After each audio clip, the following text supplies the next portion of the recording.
Salut les louveteaux, ce soir en cuisine, on va se servir de parures de légumes pour faire un bouillon. Bien souvent, quand on a besoin d'un bouillon, on court aller le chercher en magasin. On se dit, ah non, bah, j'ai pas de bouillon, je peux pas faire tel plat, je suis obligé de... Bah non, bah là je vais vous apprendre à le faire, vous n'aurez plus d'excuses. D'autant plus que ce bouillon, on va en sortir un petit mets tranquille, on va dire un petit truc bien bon. Voilà. Pour ça, les ingrédients que j'ai besoin vont défiler là. Ils défilent. Voilà, top chrono. Vous avez tout noté, c'est bon. Allez, et pour accompagner ce super bouillon, on va faire aussi des brochettes façon teriyaki. Je dis bien façon teriyaki. On va les faire à notre sauce. À la mienne, quoi.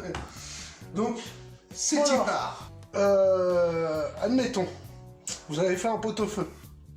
Ou une potée au chou. Voilà. Généralement, on se débarrasse de ces grandes feuilles. Les épluchures de navets, c'est pareil, on les jette. Les épluchures de carottes, c'est pareil. Tout ce qui est vert de poireaux, on les jette aussi. Et ben là, non, on va pas les jeter. Alors, dans un évier, avec de l'eau très fraîche, je mets l'eau chaude, comme un con. Non, je l'ai remis au frais. Hop, on vient y déposer un peu de bicarbonate de soude. Pas trop. Alimentaire. Alimentaire, mon cher Watson. Hop, un peu de vinaigre blanc.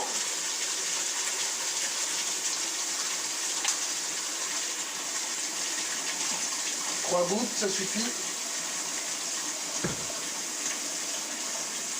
Et on va y plonger toutes nos parures. Hop.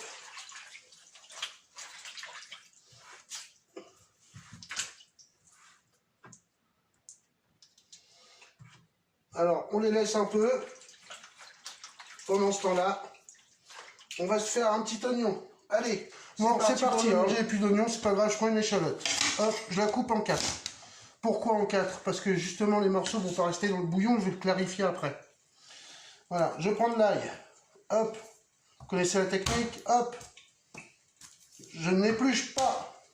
Hop, hop. Puisque de toute façon, je vais me débarrasser de tout ça après. Attention, hein.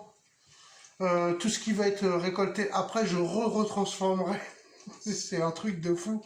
Ça peut très bien ne jamais s'arrêter. Enfin bon, voilà. Ça c'est prêt. Je vais maintenant goûter mes légumes.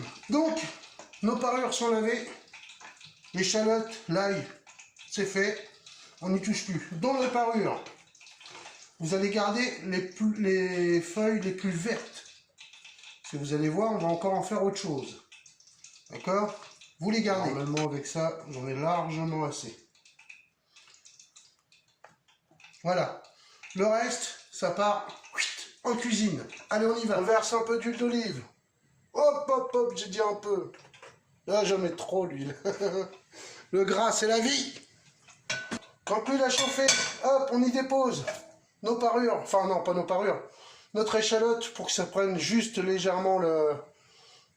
Pas de la couleur, hein. Juste qu'ils viennent un peu translucides. De toute façon, après, on tabasse et on y va directement avec les parures, pardon.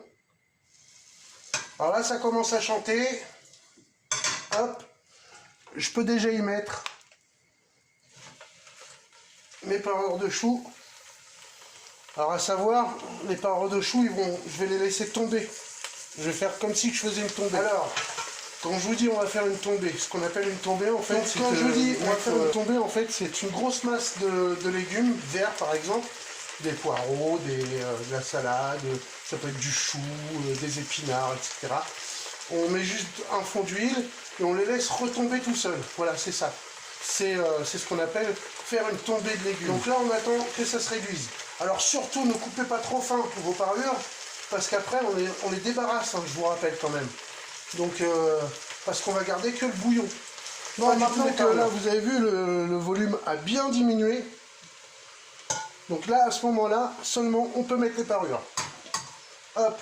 Donc, je vous rappelle, carottes, parure de carottes, parure de navet jaune, là, en l'occurrence. Voilà. Jaune ou blanc, franchement, ou violet, les navets, ça change pas trop le goût. Le jaune était peut-être un petit peu plus sucré, mais franchement, ça change rien du tout au goût. Ensuite, on va venir mouiller à hauteur, sans oublier de saler avant.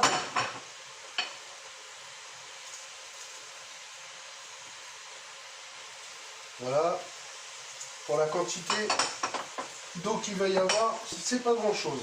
Donc on vient mouiller à hauteur, et là le but du bouillon, hein, c'est de venir réduire plusieurs fois pour concentrer les saveurs. Donc voilà, on va le mettre sur un feu un peu plus conséquent. Ça on laisse, on s'en occupe plus pour l'instant. Alors bien sûr on peut mettre clou de girofle, baie de genièvre, mais moi je mets pas tout ça parce qu'après, comme je vous disais, je vais en faire un jus clair et après je vais le transformer en bouillon un petit peu asiatique, on va dire. Donc, je vais vous apprendre maintenant à faire, toujours avec les parures, c'est-à-dire les premières feuilles du chou, un jus vert, voilà, de chou, avec le chou. On va pas se prendre le chou, hein, vous enlevez quand même la base, les côtes qui sont un peu trop épaisses. Il y en a un qui rigole derrière la caméra. Il va se faire disputer. Ah oui, je vous ai pas dit. Ce soir, j'ai un caméraman. C'est super, voilà. Donc on y fait tous coucou. Salut Lulu. Donc il va de temps en temps pouvoir se trouver un peu de temps puis me filmer. Ce sera beaucoup plus sympa pour moi. Et pour lui aussi, j'espère. Si c'est une punition, bah tant pis pour lui. Tu dis oui comme ça et tu dis non comme ça. Hein. Donc okay. Oui, c'est une punition. Non, c'est pas une punition, ça roule. Allez, donc on retourne à nos mélasses. Et là, tout simplement, je viens de mettre dans le mixeur. À côté, j'ai de l'huile. Je vais m'en servir.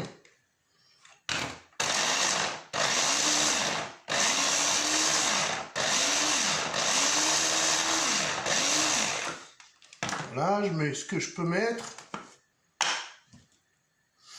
Déjà, rien que là, vous n'avez pas l'odeur, mais moi, je l'ai. Tu sens? Tu sens, Lulu? Alors, ça sent bon? Ouais. Hop, un petit coup d'huile. Et on réajuste après. Voilà. Hein.